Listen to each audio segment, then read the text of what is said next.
Sagittarius, this is your horoscope for August 2016. Thank you for joining me. It's nice to be with you. Please subscribe to the channel. That is the best way to support me. If you do want to support me, I'd really appreciate it.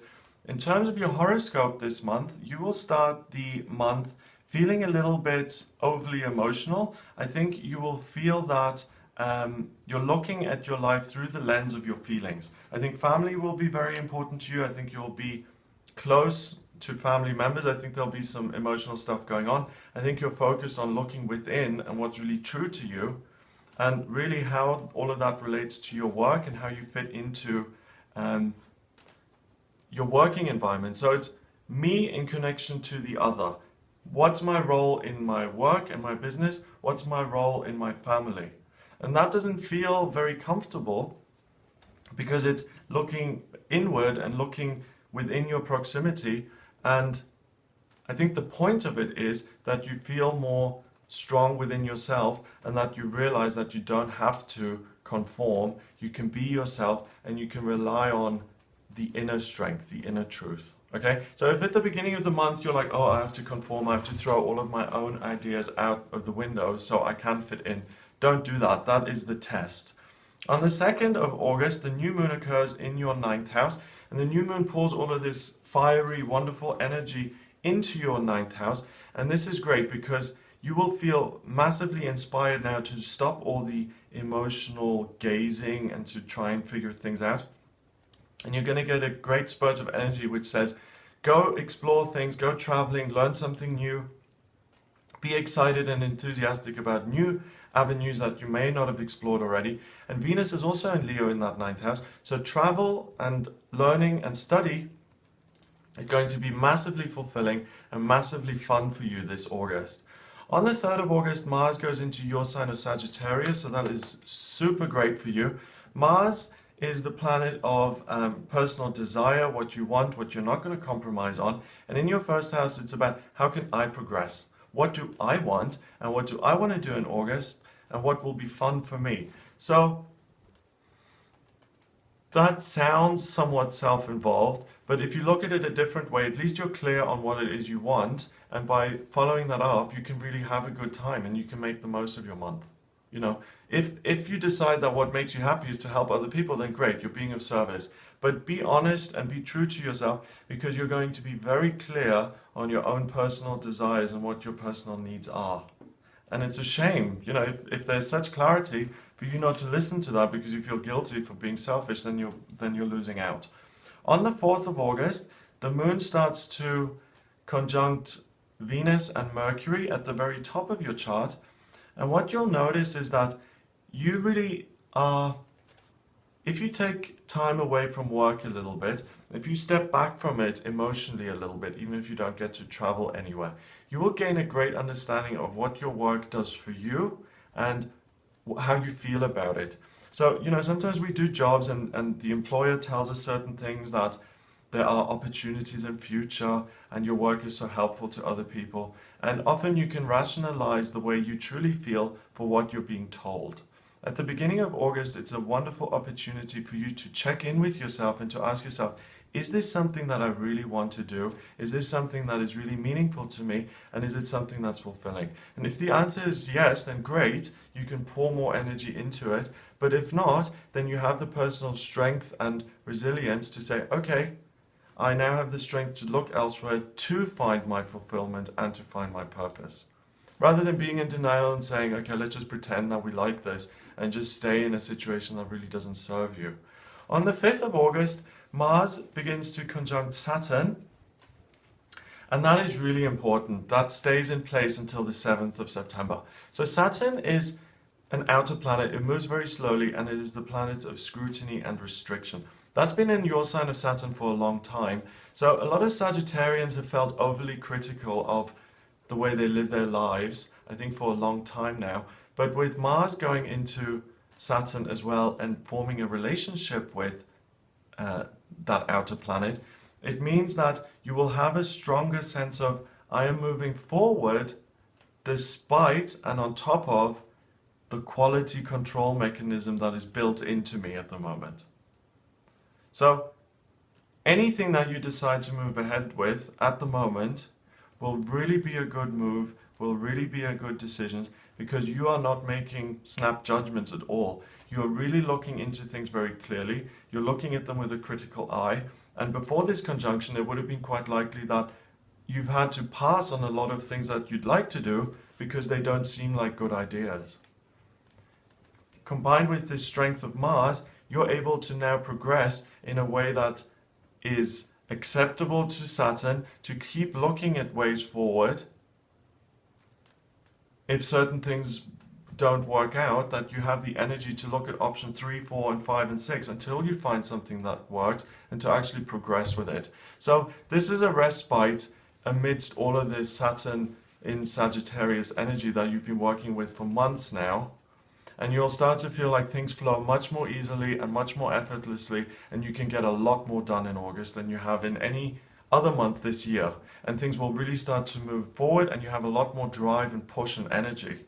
That lasts until the 7th of September. So really expect great things to happen in August and to be very productive. On the 6th of August, Venus goes into Virgo. That's on the top of your chart. And similarly, you won't shy away from evaluating your career, your work, whether it serves you or not. It's safe to look at that. And then remember, Mars and Saturn, make a decision around it. And if you have to change your job, then do.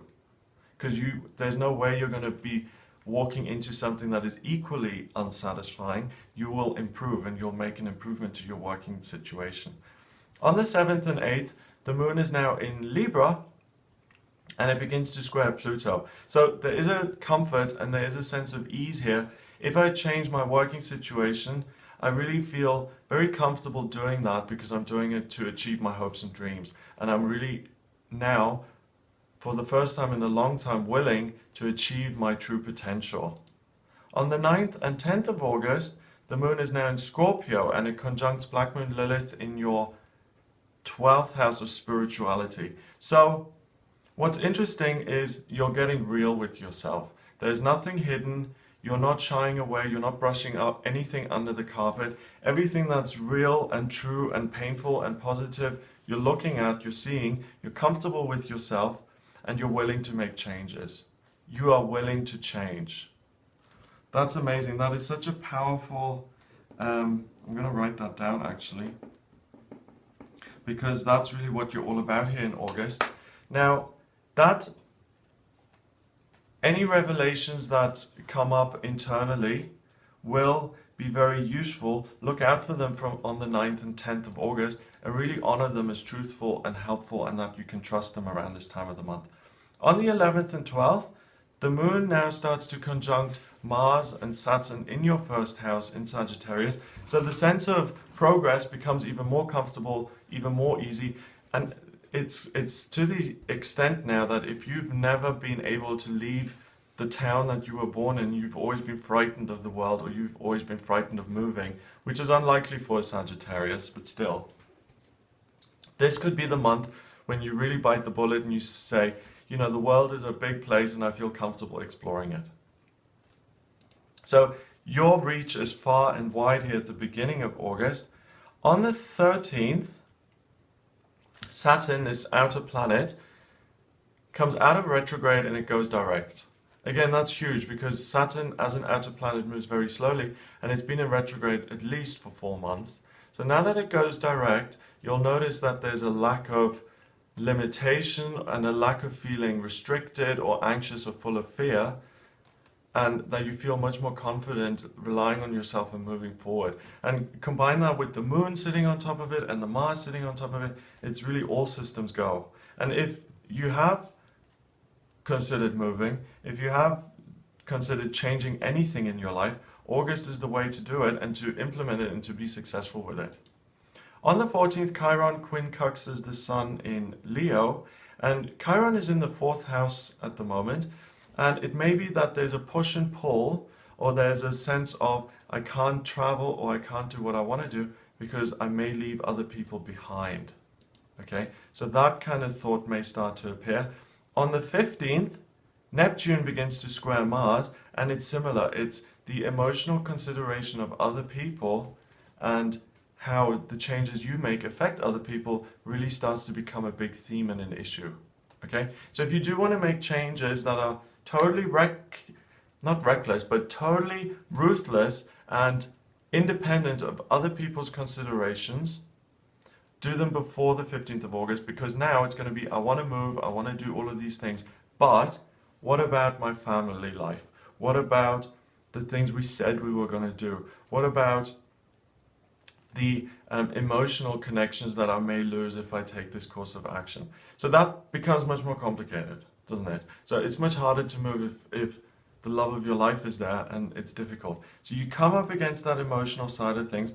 This square is now in place between these two planets, Mars and Neptune, until the 4th of September. So the next 3 weeks are all about what do I want to do versus how is that going to impact other people, especially family members.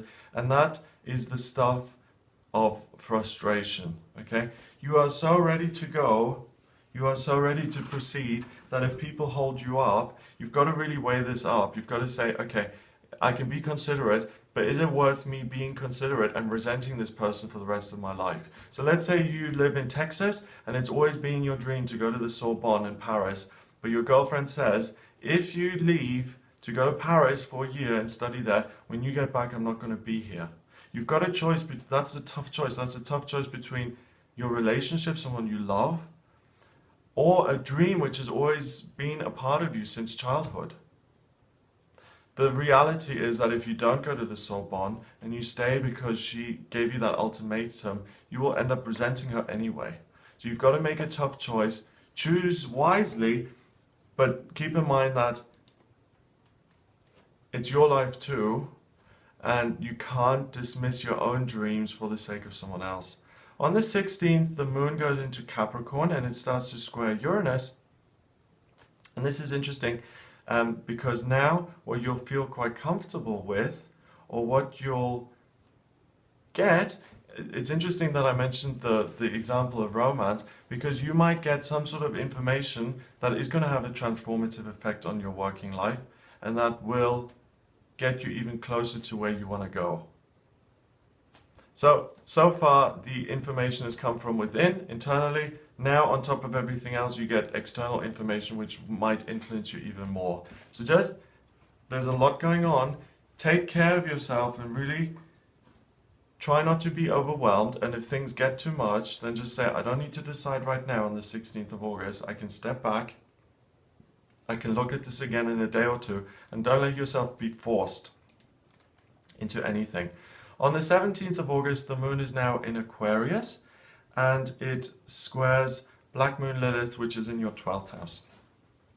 Communication is all over the place, and you're zipping and dodging messages. There's so much information. Today, the information that comes in is through your own sense of self, your guides, your angels. You may get some sort of communication which has an impact on your work.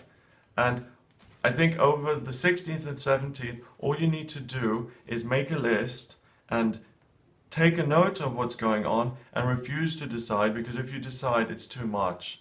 Just receive everything that's coming in and line it all up once things quieten down again a bit now after the 18th here, and then decide later on. On the 18th, the full moon happens. It happens at 9:28 in the morning, and that's Greenwich Mean Time, and it's an almost lunar eclipse. It's an almost lunar eclipse because we can't actually see it anywhere from planet Earth, and what the moon does is it goes through Earth's shadow. And it doesn't darken, it just dims. It's very interesting. So some people are saying it is an eclipse, other people aren't. That happens at the very bottom of your chart in Aquarius. And the blossoming is all about family and how I am in connection to other people.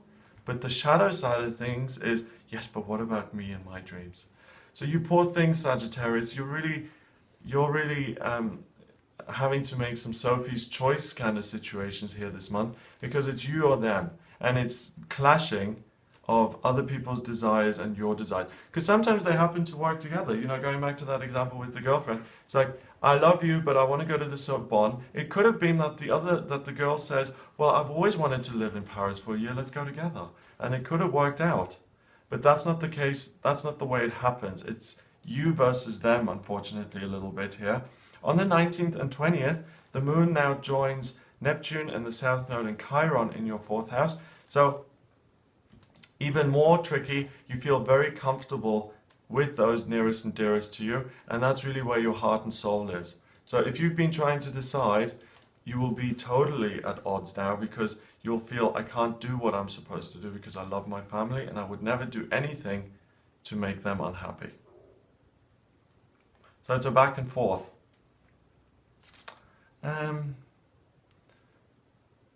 I think it's easy to decide if you can say, if I choose for them, will I ever resent them for it? And if the answer is no, and you can honestly say that you're willing to sacrifice certain things, then it's okay. On the 21st is a grand trine in fire, and this connects, this connects for the first time totally different parts of your chart, the sense of self and adventure, new love and romance, and travel. So it may be that things get a little bit much and you decide to flee, or you decide to get yourself out of it. But really, on this day, it's all about experiencing something new. You're going to feel very pushed to listen to your own fire, to listen to your own heart, and to go out there and to experience something fun and new and fresh, and to clear things up. So you're like in the middle of an identity crisis here in August. On the 22nd, the sun goes into Virgo, and that's in your 10th house. The one thing that is stable is being able to make good, clear decisions about your career and what your decision is on that. It's all of the other stuff, the personal versus family, that complicated, but really that's what you get out of August. An understanding of how to improve your working life. On the 23rd and 24th, the moon is in Taurus in your 6th house, and this is a great day for health and doing physical activity, and a way to calm things down again and to get a sense of calm and peace, and everything is cool and I can breathe and I can think again clearly. It's exercise and connecting with the body. So if you have decided to go traveling, do kayaking, go to the gym, do whatever it is that requires some sort of physical exercise, that's the way to calm things back down. On the 25th, there's a Grand Cross. Grand Cross is always a lot of energy and lots of conflicting things at the same time. For you, no brainer, it's really to focus on the physical, to keep things nice and manageable, to only focus on one thing at a time. If you need to get clarity, to create a list and to not allow yourself to be overwhelmed. On the 26th and 27th, the sun is now in Virgo, and it connects with the North Node in Virgo. So August for you is a time of information gathering. Okay, it's not so much about making decisions until you have all the information. And on the 26th and 27th, you get another chunk of really big information. And what you get on this day is the karmic past life reason why you're doing the job that you're doing now and what you ought to be doing. If they're the same, wonderful. But if there's a discrepancy, you will start to understand what you've done in a past life, where you left off, and what you're building on, and how you want to progress and develop in future. So, I've mentioned that, poor Sagittarius are going to be all over the place. But now that I've almost reached the end of the month here, I think the way you can manage this month very easily and not have any of that torment is to literally just take notes, and to literally just pay attention to all of the things that are being said to you and the things that you learn, and to not make any decisions. And that way you're not tormented, you're just saying, okay, I'm being inspired, I'm getting lots of info here. Once everything quiets down, then I will decide. So karmically, past life, this life, that's going to be most significant here on the 26th and 27th. On the 28th of August, the moon squares Uranus.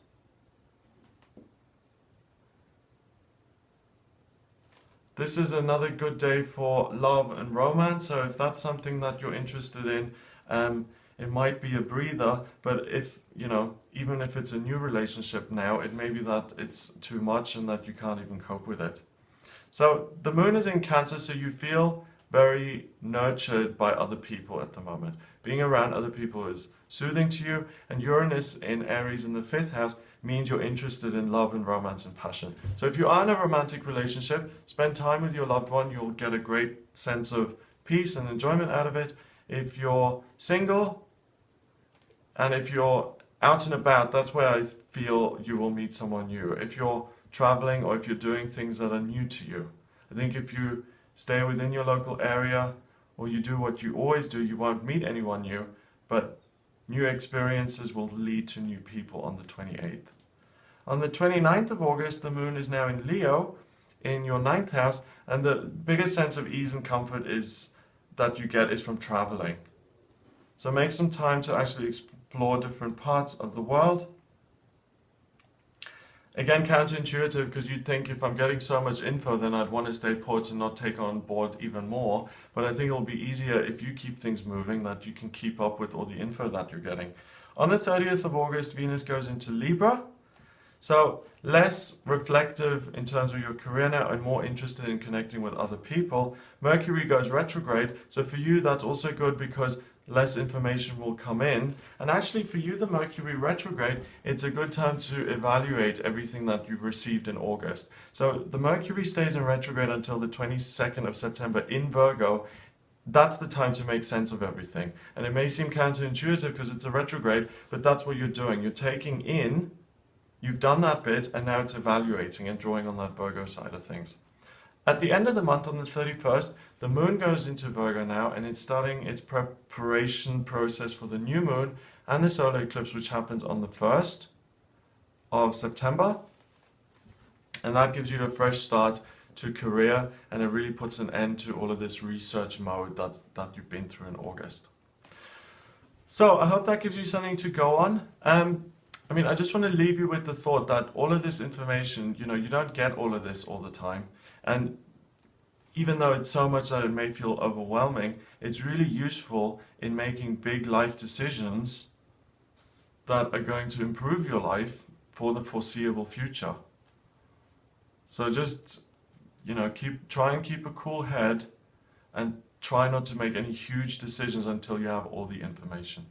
So I hope you have a great month. If you'd like a private reading with me for more information, then please get in touch with me via my website. It's gregoryscott.com. Click on the readings tab and you can order your reading with me there. Please remember to subscribe to the channel, and I'll speak to you next month.